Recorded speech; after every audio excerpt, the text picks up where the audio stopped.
salsa dancing typically part of your workout routine? It's part of my secret weapon, man. I'm gonna have to use it. I'll have to use it Saturday night. Talk about how you're feeling right now. I mean, we've been building to this fight. I'm talking about the after party, by the way.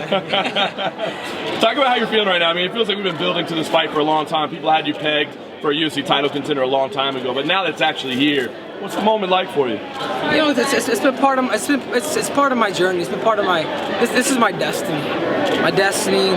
My number one goal as a human being was to be a good father, be a good husband, and after that was to be an Olympic champion. And after that, my third goal was to be UFC champion. And I wrote all this down when I was a junior in high school. I remember reading the book Rich Dad Poor Dad. He said, write your goals down, and that's exactly how I had them in order. I'm going 2, 3, and then eventually 1. Is it coincidental that your hand wraps are gold? Not really. I mean, I do like gold though. Do you remember the nerves of Olympic week, and how does it compare to this? Oh man, it's about the same. Like I said before, like training for the Olympics is you never know who you're gonna wrestle.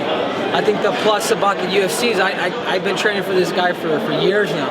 I knew that one day that when we get together we're gonna fight, and I'm able to study my opponent, which makes it easier for me.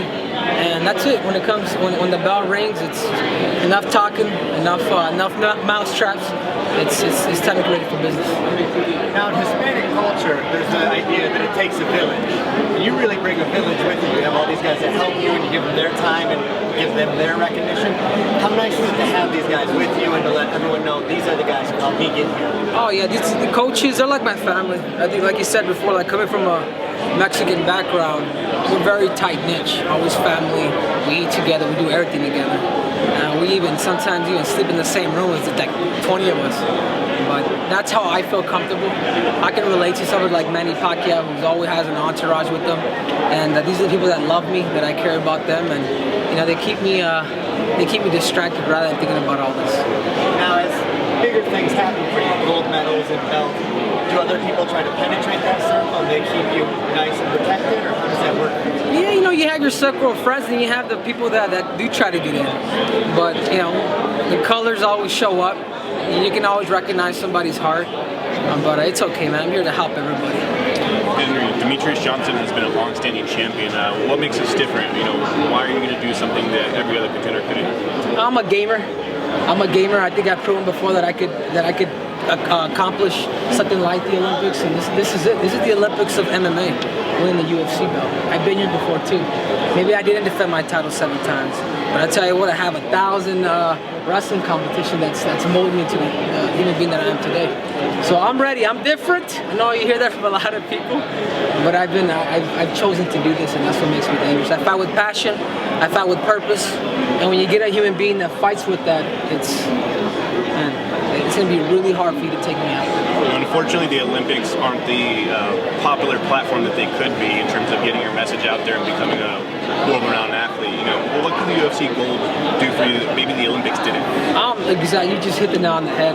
The publicity, the attention, the fact that people will, we can call each other names leading up to the fight. We can bag on each other and build the hype and have, Yahoo, MMA Junkie, MMA Fighting here to record all that. It's almost like a soap opera to really think about it with fighting. It's very dramatic, and for some reason that tends to sell people like that. But I'm here to use that belt for a greater purpose. And what is that purpose? That purpose is a message of hope, a message of love, to live self-esteem, to let people know that things are possible in life. You work hard, dedicate yourself. If you dream big, sacrifice all, you will enjoy victory. With that said, do you think the UFC doesn't sell good guys as much as they do bad guys? And they should. I believe they should. Maybe I'm not Conor McGregor. Maybe I don't shoot balls of lightning from my eyes and thunder from my ass.